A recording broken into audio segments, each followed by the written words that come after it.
On this episode of the podcast, I have with me Jeremy Eastwood. He is the head of engineering at DroneDeploy. We're going to be talking about two concepts in one. We're going to be talking about team velocity and adding processes as your team grows. Going to be touching on some of the nature of being proactive, reactive. Jeremy has some insights in terms of what's worked, what's not worked, how his team interacts. We're going to be talking about how potentially production might be slow if you do a little bit more due diligence up front, but pays off down the road. Jeremy, thanks for being on and sharing. Thanks, Mia. Great to be here. Thanks for inviting me along. Absolutely.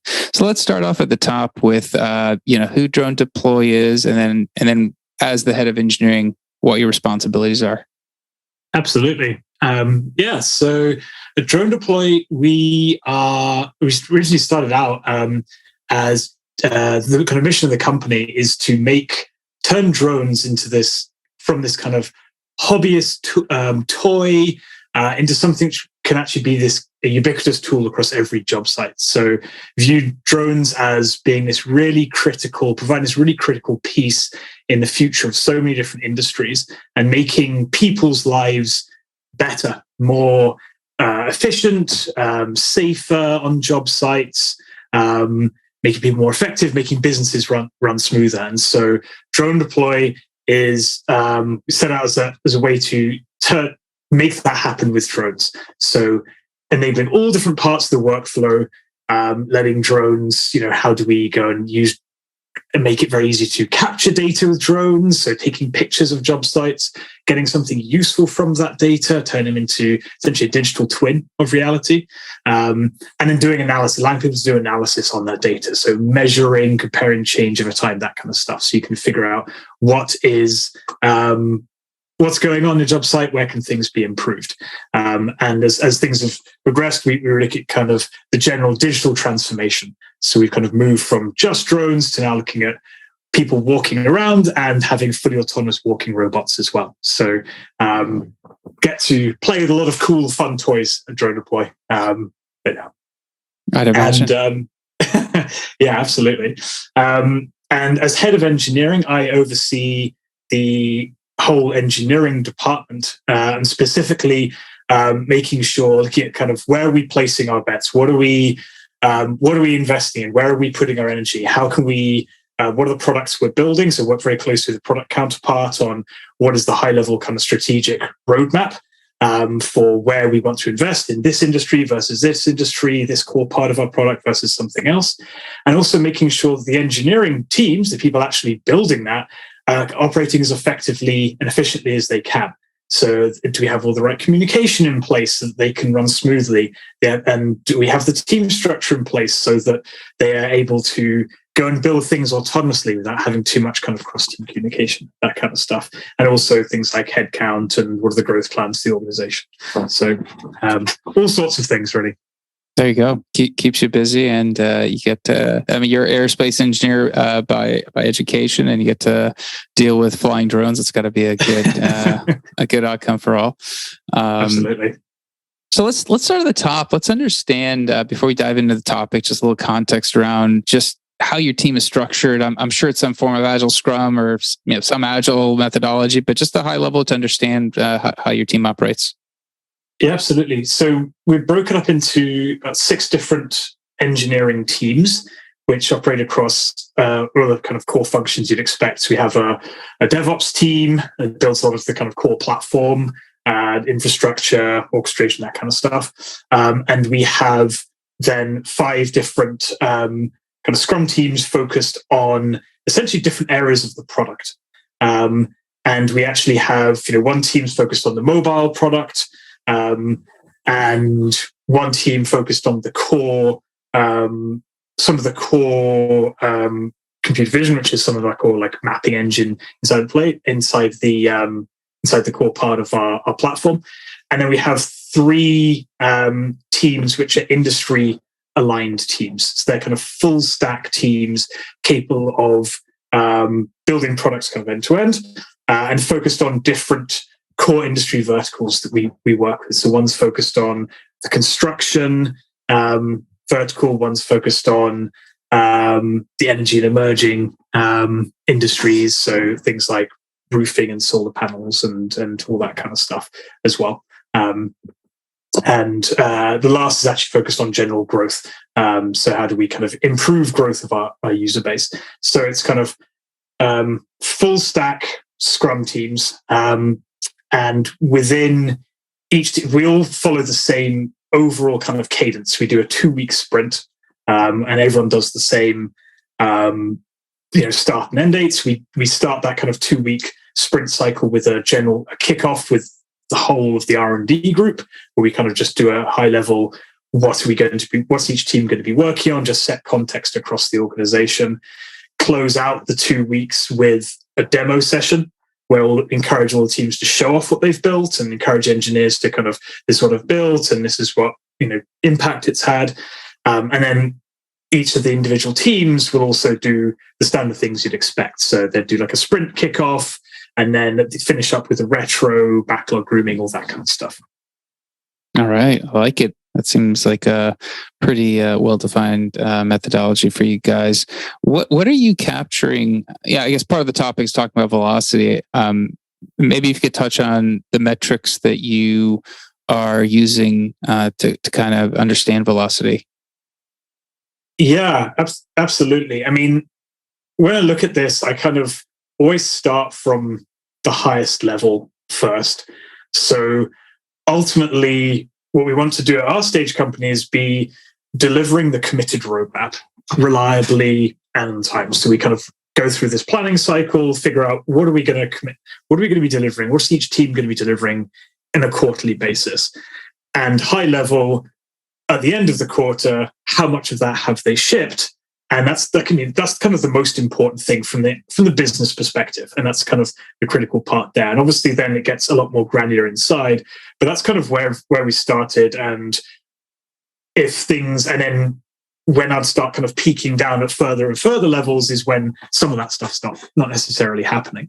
Other things we do in terms of kind of keeping on track and maintaining that overall velocity is we kind of have a check in once a sprint with all of the different kind of leaders with the teams to see are we kind of on track for these main projects. So what is the progress here? If we hit the milestones we expected to, do we need to have any kind of course corrections? This has taken 20% longer than we thought it was going to. Okay, well, let's cut this other project now and double down on this so we kind of get there. So that's kind of some of the more qualitative tracking that we do along the way. It's kind of checking in there. Outside of that, obviously, each of the individual engineering managers on the teams is tracking some of the kind of standard Scrum metrics around things like, velocity, story point commitment versus overall. And that's again, something that I look at sometimes, but I'm not as in the weeds with a lot of that. And again, a lot of that is because the engineering managers will have everyone has a slightly different way of running each team.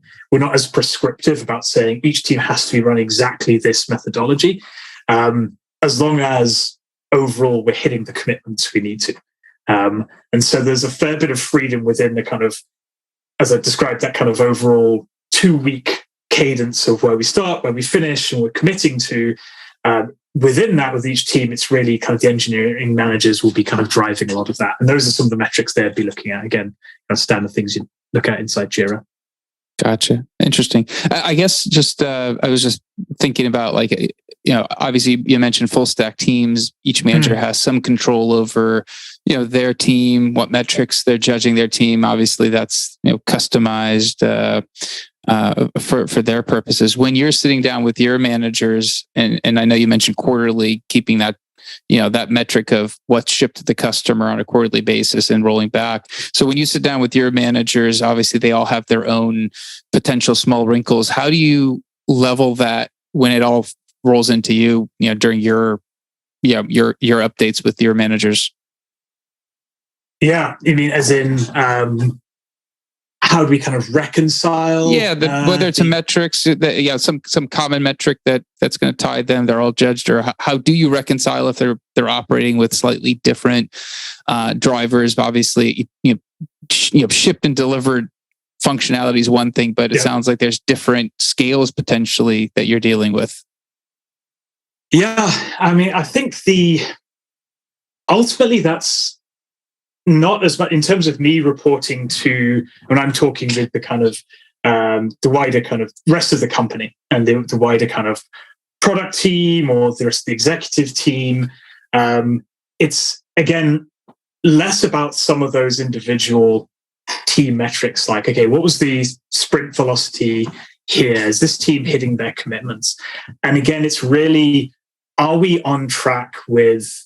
We said we're going to ship these things. Could we actually do some of that? So really, in terms of the external communications outside the engineering org, the things people care about is, did you do what you said you're going to do? Are we shipping new stuff? Are we pushing the product forwards? And are we on top of kind of quality and reliability? And so we've probably put a lot more focus in terms of external measurement and kind of tracking at a high level on more of the reliability side, actually. And so some of the things we've done there are around, we have internal SLOs across the core sections, the core parts of our product, things like how the time frame which we get bugs squashed or completed, and handling security tickets and things like that. And so we have a kind of dashboard there that I look at each week with the engineering leadership group, and we say, okay, are we still within SLO on all of our key areas of reliability and things that and that's kind of our point of SLOs. It's your contract with your customer, right? Like, this is the quality bar we've set and has a good experience for customers. And if those dip, then the expectation is the engineering team shifts and puts focus back into that and to get that back on track. And that becomes the kind of agreement and understanding between us and the rest of the company, is we are on top of these core areas of quality and reliability.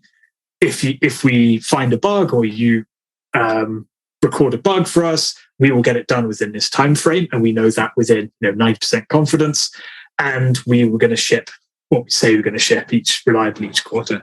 So they kind of become the more important metrics externally that we share.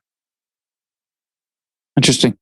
I guess part of the topic is also talking about, obviously as an organization grows, teams are growing, you formalize, different processes get added in, different managers from different companies come in. And in your case, you have different managers who run their teams slightly, with a slight wrinkle.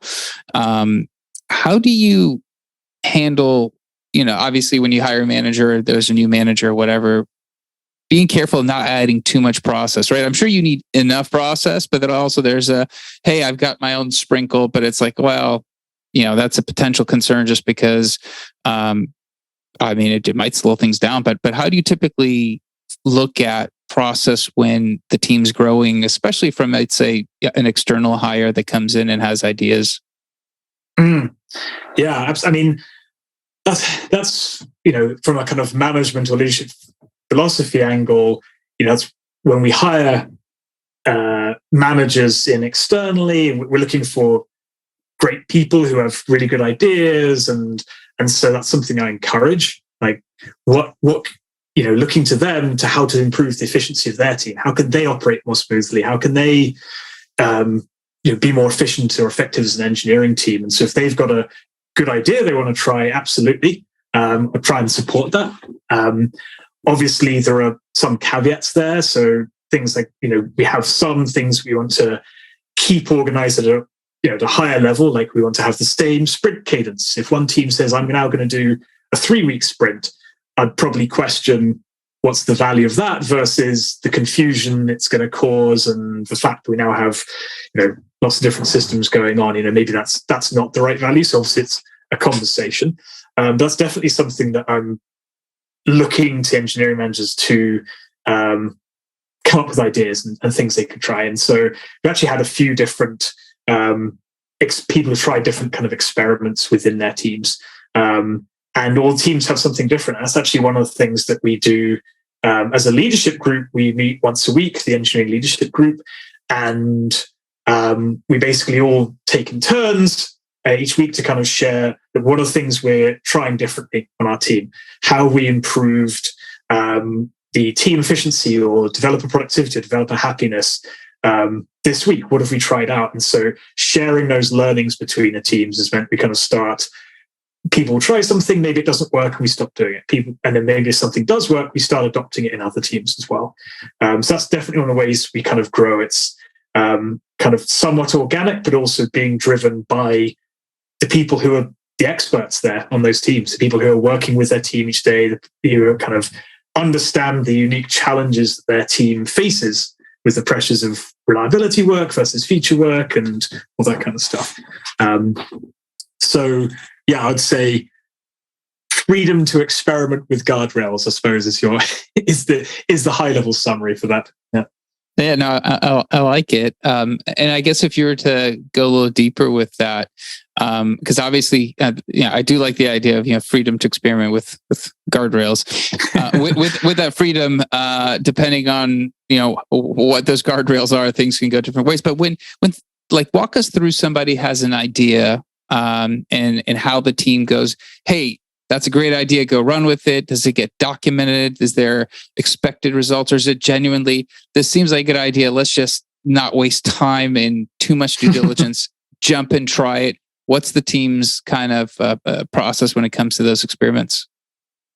Within a team, I don't have as much insight for how these ideas kind of nucleate. Each team runs retros and have a lot of one-on-one discussions and all that kind of stuff. In terms of when a team wants to roll something out, I think if the manager, let me think of an example. One of the managers wanted to change things up a little bit, so they had one engineer every sprint who's just focused on reliability. So previously you'd have people who kind of take some of the escalations which come through from support, like this is an issue we can't handle, this needs to become a bug or something, or PagerDuty if alerts happen, but then everyone will be focused on kind of feature work and said, well, actually we have enough of this stuff come in, let's just try out having an engineer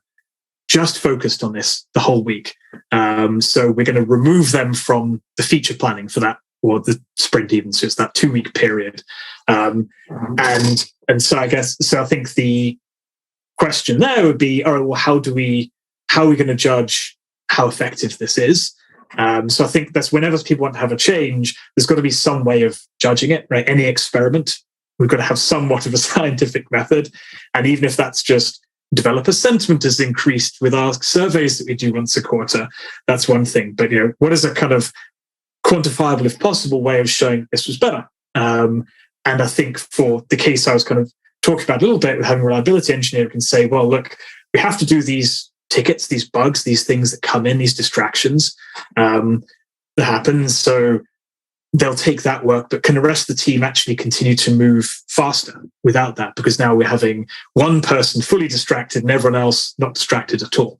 And so can we measure that in both responsiveness to those tickets and bugs that come in? So we able to actually hit our SLOs for those kind of bug timelines, and we're actually able to move faster as a team in terms of products we're shipping and kind of the team sprint velocity, things like that. And so I think, and that was very successful for both those cases. That's something we could look at again after a month or 6 weeks, whatever it was in that case.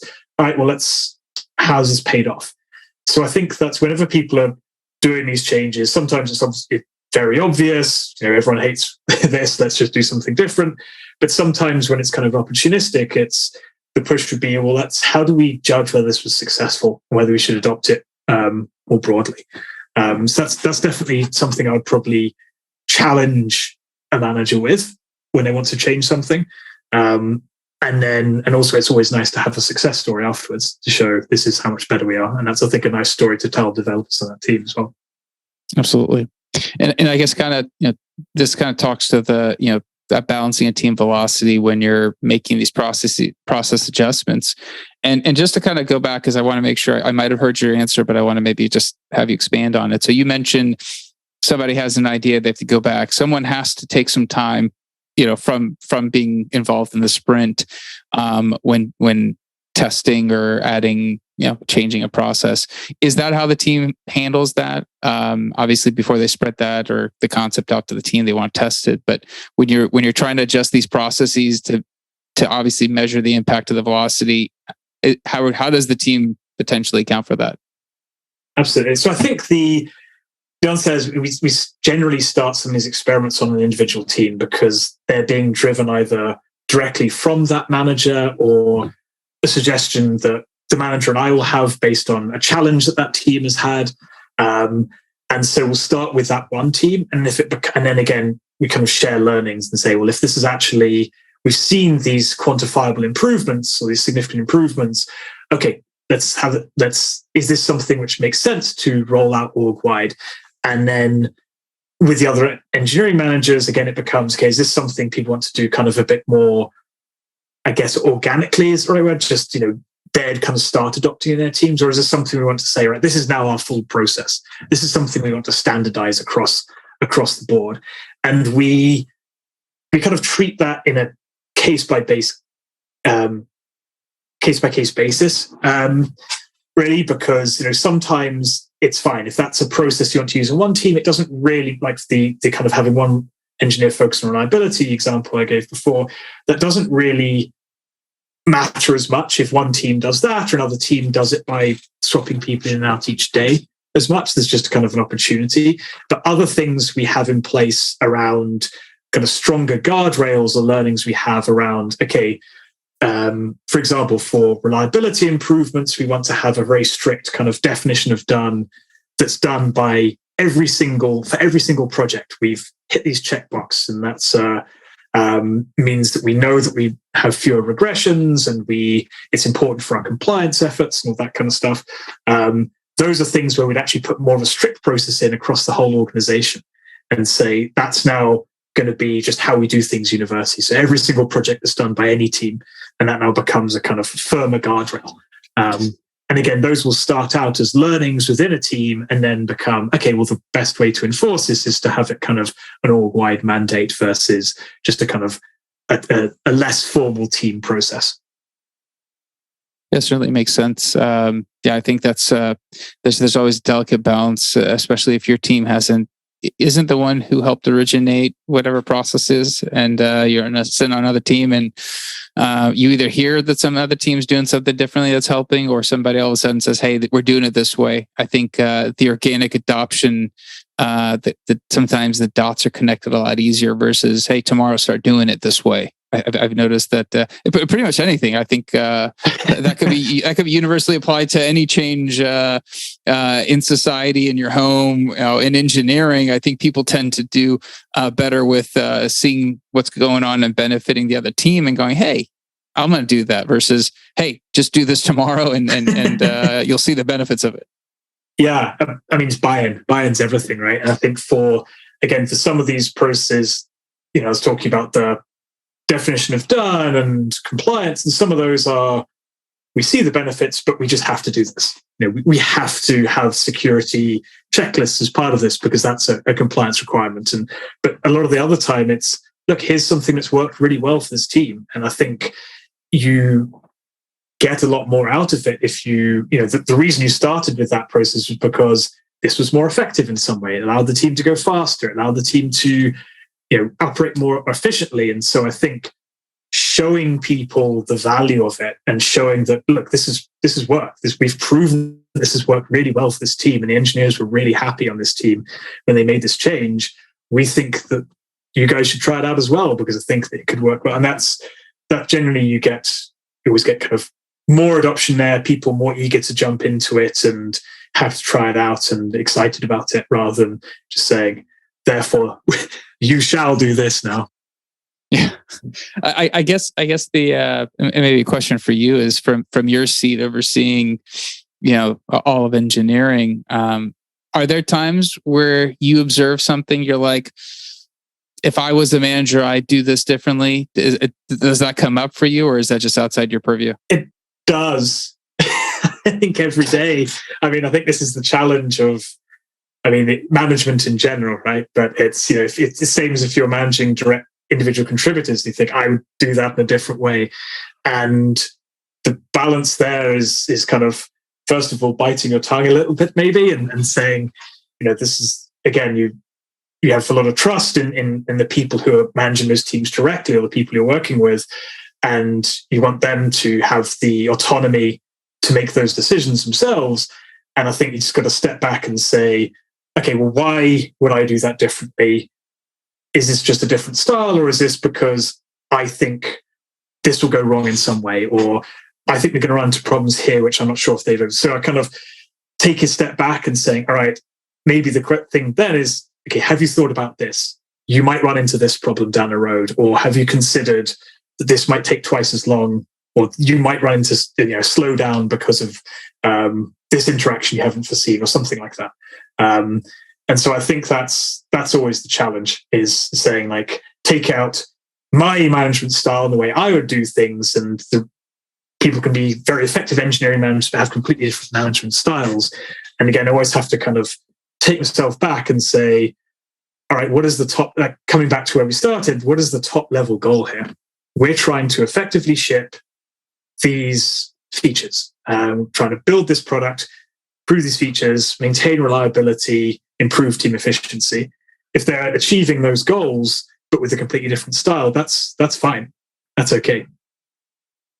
It's amazing. I think that's really insightful. And I think the more engineering leaders I speak to, and the more I refer to the art of engineering management, I realize that this people dynamics applies to everything.